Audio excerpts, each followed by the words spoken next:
Hello, welcome to my YouTube channel. നമുക്കിന്ന് നെയ്ച്ചോറ് വെക്കുന്നത് കണ്ടാലോ? നെയ്ച്ചോറ് ഞാൻ എൻ്റെ രീതിക്കാണ് വെക്കുന്നത്. ഇതിലൊരുപാട് കുറവുകളും കുറ്റങ്ങളും തെറ്റുകളും ഒക്കെ ഉണ്ടാവും. ഇതിലും നന്നായി വെക്കുന്ന ആൾക്കാർക്ക് ഈ വീഡിയോ കാണുമ്പോൾ ഭയങ്കരമായിട്ട് തെറ്റായിട്ട് തോന്നുമായിരിക്കാം, കുറവുകളൊക്കെ തോന്നുമായിരിക്കാം. പക്ഷെ അത് ക്ഷമിക്കണം. ഞാൻ എൻ്റെ രീതിയിലാണ് വെക്കുന്നത്. ഞാൻ എങ്ങനെയാണോ വെക്കുക അതാണ് നിങ്ങളോട് ഞാൻ ഷെയർ ചെയ്യുന്നത്. അപ്പോൾ ഒരു കുക്കറിലേക്ക് കുറച്ച് ഡാൽഡയും അത്യാവശ്യം ഓയിലും, ഞാനിവിടെ എടുത്തിരിക്കുന്നത് സൺഫ്ലവർ ഓയിലാണ്. നിങ്ങൾക്ക് ഇഷ്ടമുള്ള ഓയിൽ ഏത് വേണമെങ്കിലും എടുക്കാം. അതിലേക്ക് 2 സവോള നീളനെ അരിഞ്ഞത് ഇട്ടിട്ട് ഒരു ഗോൾഡൻ ബ്രൗൺ കളർ ആവുന്ന വരെ നല്ലോണം ഒന്ന് മൊരിയിച്ചെടുക്കുന്നുണ്ട്.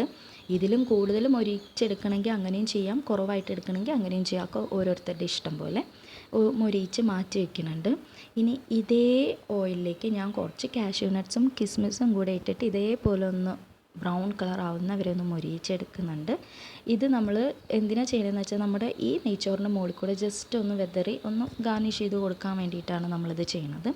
ഇനി ആ ഓയിലിലേക്ക് കുരുമുളകും പിന്നെ കുറച്ച് ജീരകവും പിന്നെ പട്ട, ഗ്രാമ്പു, പിന്നെ ബേ ലീവ്സ് എടുക്കുന്നുണ്ട്. ബേ ലീവ്സ് നിങ്ങൾക്ക് ഇഷ്ടത്തിന് വേണം, കുറച്ചും കൂടി കൂടുതൽ വേണമെങ്കിൽ എടുക്കാം. ഞാനിപ്പോൾ ആകെ ഒരു ഇല എടുത്തിട്ടുള്ളൂ, വലിയ ഒരു ഇല നോക്കിയിട്ട് എടുത്തിട്ടുണ്ട്. പിന്നെ ഇതിലേക്ക് അതൊന്ന് അതിൻ്റെ പച്ചമണം മാറുന്ന വരെ നല്ലോണം ഇളക്കി കൊടുത്തിട്ട് അതിലേക്ക് നമ്മൾ അരി ഇട്ട് കൊടുക്കുക. ഞാനിവിടെ എടുത്തിട്ടുള്ളത് ജീരകശാല അരിയാണ്. 4 ഗ്ലാസ് അരിയാണ് ഞാൻ എടുത്തിട്ടുള്ളത്.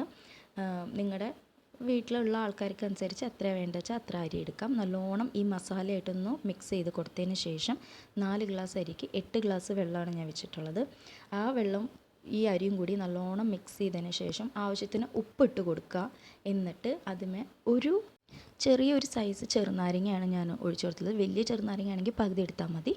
അങ്ങനെ അതിൻ്റെ വെള്ളം മിക്സ് ചെയ്ത് കൊടുത്തതിന് ശേഷം ഒരു വിസിലടുപ്പിച്ച് വിസിൽ പോയതിന് ശേഷം ഞാൻ തുറന്നപ്പോൾ ഇങ്ങനെ കിട്ടിയിട്ടുണ്ട്. നല്ല പൊടിയായിട്ട് ഓവറായിട്ട് വേവാണ്ടൊക്കെ കിട്ടിയിട്ടുണ്ട്. അതിൻ്റെ മുകളിൽ നമ്മൾ മാറ്റി വെച്ച കുറച്ചും കൂടെ ഗാർണിഷ് ചെയ്യാൻ വേണ്ടി വെച്ച സവോളയും കിസ്മിസും കാഷ്യൂ നട്ട്സും കൂടെ ഇട്ടിട്ട് ജസ്റ്റ് ഒന്ന് ഭംഗിക്ക് വേണ്ടി ഇട്ട് കൊടുക്കുകയാണ്. പിന്നെ മല്ലിയില ഓപ്ഷണൽ മാത്രമാണ്. ചില ആൾക്കാർക്ക് ഇതിൻ്റെ ഫ്ലേവർ ഇഷ്ടമല്ല, ഇതിൻ്റെ സ്മെല്ല് ഇഷ്ടമല്ല. അങ്ങനെയുള്ളവർക്ക് ഇത് അവോയ്ഡ് ചെയ്യാം. ഞങ്ങളുടെ വീട്ടിൽ ഞങ്ങൾക്കൊക്കെ ഇത് ഭയങ്കര ഇഷ്ടമായതുകൊണ്ടാണ് ഞാനിത് ഗാർണിഷ് ചെയ്യാൻ വേണ്ടിയിട്ട് ഒരു ഭംഗിക്ക് വേണ്ടി ഇട്ടത്. ഇത് ഇഷ്ടമല്ലാത്തവർ ഇത് സ്കിപ്പ് ചെയ്താൽ മതി. ഇത്രയേ ഉള്ളൂ നമ്മുടെ നെയ്ച്ചോറ്. ഇത് എൻ്റെ രീതിയാണ്, ഞാൻ പിന്നെയും പറയണം. അപ്പോൾ ലൈക്ക് ചെയ്യുക, ഷെയർ ചെയ്യുക, സബ്സ്ക്രൈബ് ചെയ്യുക. Thank you for watching. By.